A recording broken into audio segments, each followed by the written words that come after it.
শীতকাল তো শুরু হয়ে গেল, আর শীতকাল মানেই তো পিঠে পুলি, নলেন গুড়ের পায়েস, নলেন গুড়ের মিষ্টি, আরও কত কিছু।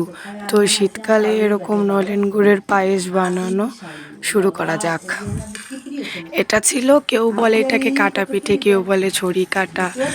তো আজকে শুরু করা যাক। এর জন্য নিয়ে নিতে হবে প্রথম একটা উষ্ণ গরম জলে হালকা লবণ দিয়ে ফুটিয়ে নিয়ে জলটা, ওর মধ্যে চালের গুঁড়ি দিয়ে ভালো করে মিশিয়ে এরকম একটা ডো বানিয়ে নিতে হবে।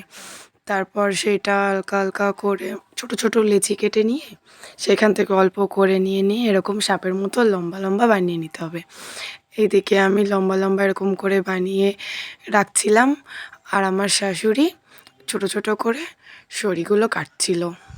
এ দেখো, এখানে আমি কেটে লম্বা লম্বা করে রেখেছি, আর এইদিকে আমার শাশুড়ি হাতের সাহায্যে চেপে চেপে ছোট ছোট ছড়াগুলো কেটে নিচ্ছে। এবার অনেক যেহেতু লম্বা বানানো হয়ে গেছিলো লম্বা লম্বাগুলো লাঠির মতো, তারপরে এইদিকে আমিও কিছুটা কেটে নিচ্ছিলাম। এটা যেহেতু নরম সেহেতু একটু চালের গুঁড়ি দিয়ে নিতে হবে। চালের গুঁড়ি হাত দিয়ে এরকম দেখো চেপে চেপে আমিও মাঝে কেটে নিলাম কটা। এই দেখো এইদিকে দুজনে একসঙ্গে কেটে নিলাম। আমাদের দেখো সবগুলো কাটা রেডি হয়ে গেছে, এইখানে সব রেখে দিয়েছি। এবার চলো এর জন্য দুধটা জাল করে নেওয়া যাক। আমাদের এখানে গরুর দুধটা আনা ছিল না, হঠাৎ করে যেহেতু বানাচ্ছিলাম তার জন্য বাজার থেকে যে প্যাকেটের দুধ পাওয়া যায় 1 কিলো দুধ নিয়ে আসলাম। দেখো প্যাকেটটা কেটে এখানে আমি একটু স্টাইল করে ঢালছিলাম। তারপর নিয়ে এটা গ্যাসে বসিয়ে দিলাম। এটা ভালো করে জাল করে নিতে হবে যতক্ষণ না ভালো পলক আসবে দুধে। জাল করা হয়ে যাবে যখন একটু ঘন ঘন হবে, দেখো এর মধ্যে ভালো করে দুধটা ফুটছে। এবার ঘন হয়ে গেলে পাশে একটা বাটিতে খেজুরের গুড় ঢেলে রেখেছি বাটিতে, ভালো জাল হয়ে গেলে সেইটা দিয়ে আর একটু ফুটিয়ে নেব। মাঝে এখানে দিয়ে দিলাম দেখো 2টো তেজপাতা আর 2টো বড় এলাচ, একটু ফাটিয়ে দিয়ে দিতে হবে, তাহলে গন্ধটা বেশ ভালো আসবে। দেখো এখানে গুড় দেওয়া হয়ে গেছে, এটা ভালো করে বলক এসে গেছে। এটা মিশিয়ে নিয়ে দেখো কালারটা কত সুন্দর এসছে। এইখানে মাঝে হালকা সামান্য পরিমাণে লবণও দিয়ে দিতে হবে স্বাদ মতো। তারপর আস্তে আস্তে এখানে সেই যে ছড়াগুলো কেটে রাখা হয়েছে ছড়াগুলো দিয়ে দিতে হবে।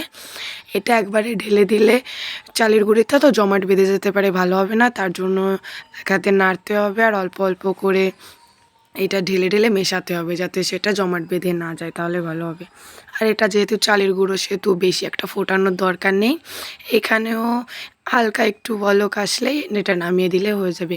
প্রথমে একটু পাতলাই রাখতে হবে, কারণ নামানোর পরে বেশি একটা ঘন হয়ে যাবে, জমা হয়ে গেলে তখন আর বেশি খেতে ভালো লাগবে না।